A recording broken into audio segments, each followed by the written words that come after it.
Assalamualaikum students, I hope you are fine. In this video we are going to read about possessive pronouns. हम देखेंगे कि possessive pronouns जो हैं वो क्या होते हैं. First of all, pronouns के बारे में हम देख चुके हैं कि वो ऐसे words होते हैं जो कि nouns को replace करके उनकी जगह पे आ जाते हैं. Possessive का word निकला है possession से, किसी चीज़ को own करने से. ये नहीं कि जो चीज़ मेरी है, ठीक है, it belongs to me, I have it, वो मेरे से ताल्लुक़ रखती है. तो ऐसी चीज़ को हम कहते हैं कि वो मेरी पोजेशन में है. तो ऐसे प्रोनाउंस जो कि किसी चीज़ की पोजेशन को शो करेंगे, यानी वो बताएंगे कि वो चीज़ किससे बिलोंग करती है, ऐसे प्रोनाउंस को हम बोलते हैं पोजेसिव प्रोनाउंस. पोजेसिव प्रोनाउंस जो हैं वो बेसिकली किसी भी सेंटेंस के एंड में इस्तेमाल किए जाते हैं और इसके बाद जो है कोई भी नाउन नहीं आ सकता. For example, there are some possessive pronouns like his, hers, mine, theirs, ours. अब आपने देखा होगा कि ये जो सारे possessive pronouns मैंने बोले हैं, इनमें mine के अलावा सबके एंड में s जो है वो यूज़ हो रहा है. और ये कहाँ पे इस्तेमाल होंगे हमेशा, या मोस्टली किसी भी सेंटेंस के एंड पे. For example, Ali owns a car, it is dash. Ali के पास एक कार है, वो किसकी है, वो उसकी है, वो अली ऑन कर रहा है.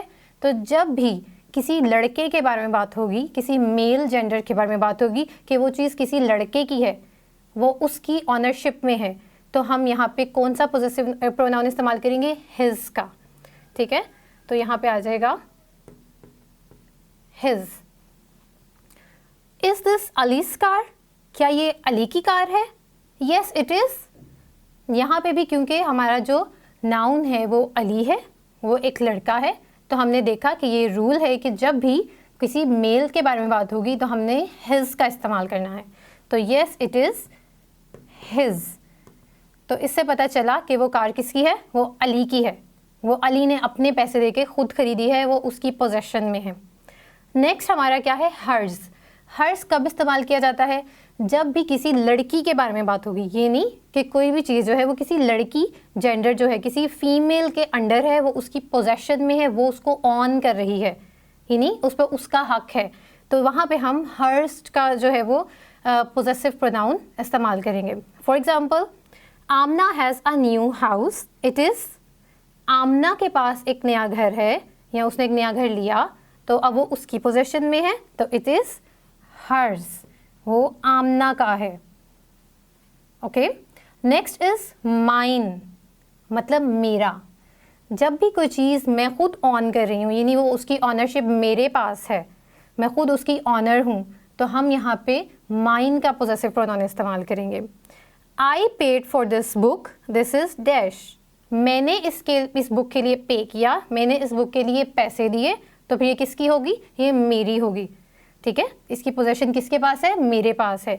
तो मेरे के लिए जब आप खुद ऑनर हैं तो हम माइन का पोजेसिव प्रोनाउन इस्तेमाल करेंगे.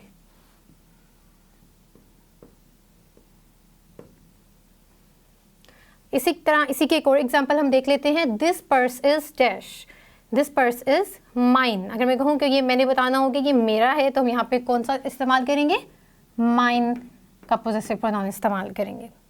Next is yours. जब कोई चीज़ किसी और की है, मैं तुम्हारी है कह रही हूँ, यानी the person I am talking to, मैं जिससे बात कर रही हूँ मैं उसको कह रही हूँ, मैंने इसमें अपने आप को इंक्लूड नहीं किया. ठीक है, मैं उसको कह रही हूँ कि ये तुम्हारी है, तो हम कौन सा पोजेसिव प्रोनाउन इस्तेमाल करेंगे, योर्स का. For example, my pencil is broken, can I borrow dash. मेरी पेंसिल टूट गई है, क्या मैं ले सकती हूँ. अब मैं जिससे बात कर रही हूँ मैं उसको बता रही हूँ कि मेरी पेंसिल टूट गई है, क्या मैं तुम्हारी ले सकती हूँ, तो मैं उसकी चीज़ मांग रही हूँ, तो यहाँ पे हम योर्स का प्रोनाउन इस्तेमाल करेंगे. Next is this house is dash, we bought it yesterday. This house is dash, we bought it. इसमें हम का वर्ड इस्तेमाल किया गया है. वी का मतलब क्या होता है, हम. तो वो पोजेसिव प्रोनाउन जहाँ पे हम का इस्तेमाल किया गया हो, यानी कि एक से ज़्यादा ऑनर्स हैं उस चीज़ के, एक से ज़्यादा लोग जो हैं वो उसकी ऑनरशिप रखते हैं और उसमें मैं खुद भी इंक्लूडेड हूँ, तब हम कौन सा पोजेसिव प्रोनाउन इस्तेमाल करेंगे, आर्स का. ठीक है, जब भी किसी चीज़ के एक से ज़्यादा ऑनर्स हैं और मैं खुद भी उसमें इंक्लूडेड हूँ तो हम आर्स का पोजेसिव प्रोनाउन इस्तेमाल करेंगे। जैसा कि दिस हाउस इज आर्स, ये घर हमारा है। ठीक है, हमारा है यानी एक से ज़्यादा लोगों का है। वी बॉट इट यस्टरडे, यहाँ पे हमें वी से पता चला कि हमने आर्स का पोजेसिव प्रोनाउन इस्तेमाल करना है। That beautiful house is dash, that beautiful house is dash, ये खूबसूरत घर जो है। अब हमारे पास जो हम लास्ट पोजेसिव प्रोनाउन डिस्कस करने लगे हैं वो है देयर्स। देयर्स का प्रोनाउन तब इस्तेमाल किया जाता है जब एक से ज़्यादा ऑनर्स तो हों लेकिन उसमें आप खुद इंक्लूडेड नहीं हो। ठीक है, you are not the owner, आप उसमें ऑनरशिप नहीं रखते हैं, लेकिन वो एक से ज़्यादा लोगों का है लेकिन वो उनका है जिसमें मैं खुद इंक्लूडेड नहीं हूँ। तो फिर हम करेंगे देयर्स का इस्तेमाल। जैसे this beautiful, that beautiful house is theirs. अगर मैं यहाँ पे देयर्स लगाऊँ तो ये बता रहा है कि ये उनका है। Okay, it doesn't belong to me, ये मुझसे ताल्लुक नहीं रखता। इसी की एक और एग्जाम्पल देखते हैं। दिस ट्रॉफी इज देयर्स, ये ट्रॉफी उनकी है। ओके, सो हमने देखा कि पोजेसिव प्रोनाउंस जो हैं वो किसी भी सेंटेंस के एंड में इस्तेमाल किए जाते हैं मोस्टली। और इसके अलावा हमने देखा कि जो पोजेसिव प्रोनाउंस होते हैं इनके एंड में एस लगा होता है, जैसे कि हिज में, हर्स में, योर्स में, आर्स में और देयर्स में। माइन जो है वो एक एक्सेप्शनल केस है। हमने देखा कि जब भी कोई चीज़ किसी लड़की की होगी तो हम उसके लिए हर्स का पोजेसिव प्रोनाउन इस्तेमाल करेंगे, किसी लड़के की होगी तो हम उसके लिए हिज का पोजेसिव प्रोनाउन इस्तेमाल करेंगे। अगर वो मेरी अपनी है तो मैं उसके लिए माइन का पोजेसिव प्रोनाउन इस्तेमाल करूँगी। अगर वो मेरी इंक्लूड करके एक से ज़्यादा लोगों की ऑनरशिप में है तो हम आर्स का, लेकिन अगर वो दूसरे लोगों की और एक से ज़्यादा लोगों की ऑनरशिप में है तो हम देयर्स का प्रोनाउन इस्तेमाल करेंगे। इसके अलावा एक जो चीज़ आपको अपने माइंड में रखनी है हमेशा पोजेसिव प्रोनाउन को सीखते हुए, वो ये है कि इनके बाद नाउन इस्तेमाल नहीं होगा। ठीक है, फॉर एग्जाम्पल मैंने कहा कि दिस बुक इज़ माइन, ये बुक मेरी है, तो इसमें माइन ने शो किया कि ये पोजेसिव प्रोनाउन है।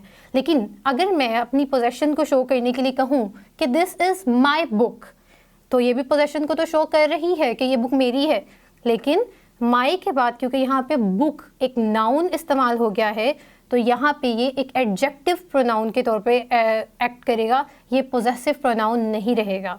So whenever you are using possessive pronoun, so you have to make sure there is no noun after possessive pronoun. Okay? So this is it for today. आपने ये देखना है कि इसकी more examples, you have to search more examples of it. I hope you are clear about this topic. Thank you so much. Allah Hafiz.